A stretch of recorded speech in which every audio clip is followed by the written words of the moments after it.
Greetings, geniuses. This video is going to cover another topic from the INFJ perspective, as usual. And we're going to talk about the silent and stealthy INFJ. And what exactly does that mean? What am I talking about?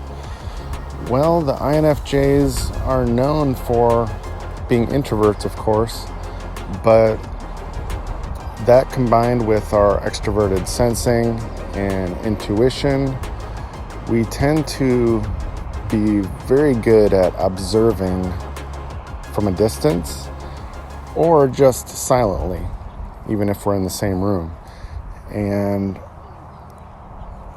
we can also be kind of ninjas in that way, because I just had an experience recently where I was meaning to take a nap in a room full of people because I was really tired, but I couldn't really sleep, and in a way I didn't really want to fall asleep because, who knows, you can start snoring, you can lose track of time and then end up being late.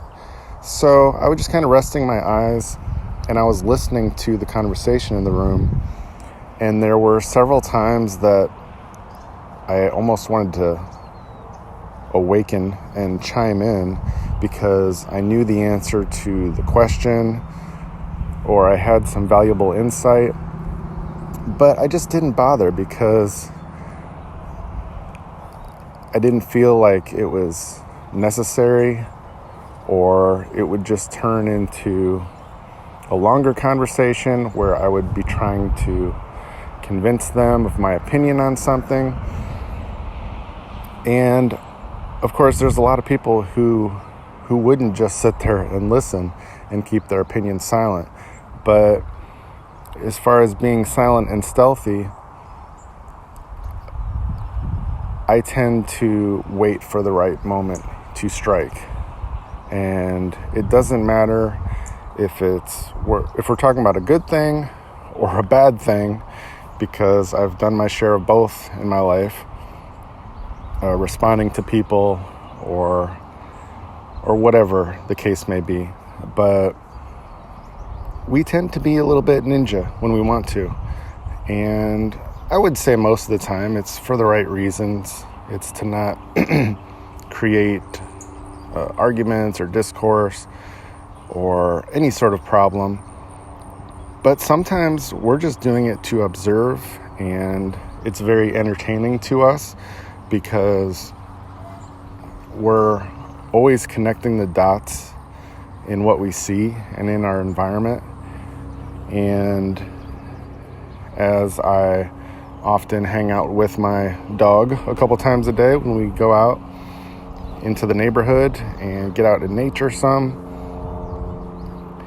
it's kind of amazing, that companionship, and how we can even relate to animals in that silent way, because isn't that what animals are doing all the time? They're observing their surroundings.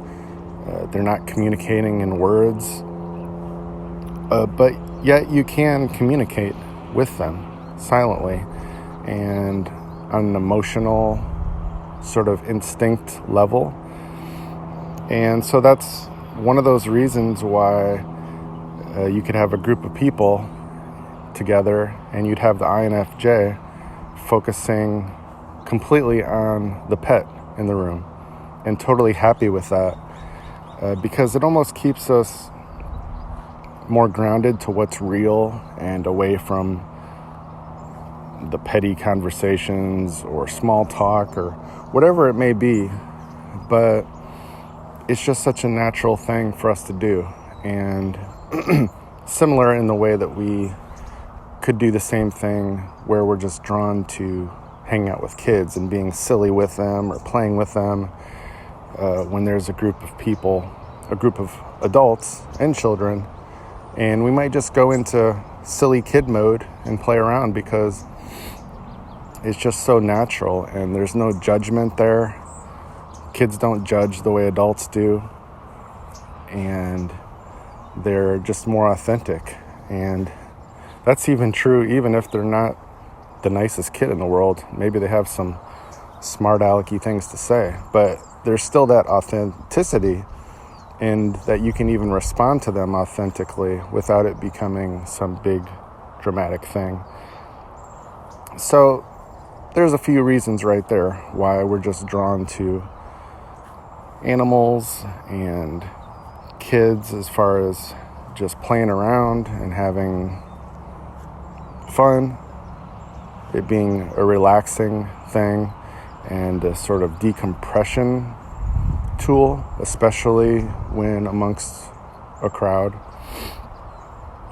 And so, but back to the stealthy thing, which really doesn't have anything to do with that particular topic. Again, it's just really kind of entertaining, and I've heard videos talking about how INFJs are like a recluse or a hermit who just want to hide away in a cave all the time and not interact with people. And that always hits my pet peeve because it's really more of a maturity thing and a confidence thing as far as the INFJ goes. And how do I know that? Because I've lived it. And I've gone through those times in my life. And I would say the main reason that I was reclusive from the world and wanting to just stay home, stay in my room, whatever it was more because of lack of confidence and depression, which not necessarily was my fault at the time either. And I would say that for you, if that's you right now, where you're just feeling like you just want to shut out the world, there's always a variety of factors, and it's different for everybody. But I can only speak from my own many years of experience as just a human being and an INFJ. And I would just say that's the main reasons why I did that. It's because I just didn't feel great about myself at the time. I was mostly depressed. And so I only wanted to go out when I was feeling good. And I wasn't feeling those clouds hanging over me. And metaphorically speaking, that's what depression is. It's just like storm clouds rolling in and passing by, and you have highs and lows and so on. So I've talked about that before, but it's kind of a different subject. But all of this ties together. So once again, as far as us being silent and stealthy, I would say I do it now, being much more confident and a person who feels like I can pretty much turn on the introvert, extrovert switch anytime I want. I still am silent and stealthy a lot of the time, or most of the time.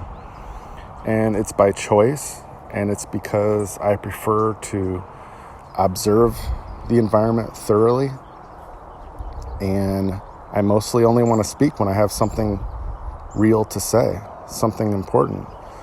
And maybe the only time that that's not true is when it's a stranger, an acquaintance, and somebody that I do see the value in making small talk or making a greeting to them, to be nice and to be kind and not to just look at them funny. So there are times where it's important to do a little small talk or give a greeting. But other than that, it's usually a pretty short, quick thing because we don't want to just continue small talk. Obviously, we want to have real conversations. So then as far as waiting for that right moment to have a real conversation with the person, then we're basically looking for that opportunity to strike, as it were, but in a good way. And so, yes, I would describe INFJs as ninjas for the reason of we're just super observant, hyper aware of our surroundings, and we're always looking for the right timing to say and do just about everything. And Of course, there's variables on that are unlimited, but I find it kind of fascinating and entertaining, even for myself, every day of my life, because it's just kind of this switch that's always turned on. And sometimes I wish I could turn it off, because I would think, how glorious would it be to just walk around and not be constantly thinking about, oh, should I say this? Should I say that? Should I do this? Should I do that? And not be so introspective all the time. It would be nice to be able to do that, and it would require a lot less energy. But at the same time, I would never give up that personality trait, that skill, if I could. And so, like all personalities and like all things, there is the good and the bad and the balance, I would say. That's the main thing. So figuring out how to balance your personality traits and skills and natural tendencies, no matter who you are, no matter what personality you are, that is the main thing. And you can keep improving. So I hope this video was interesting for you and helpful in some way. And so until next time, I'll see you soon. Genius.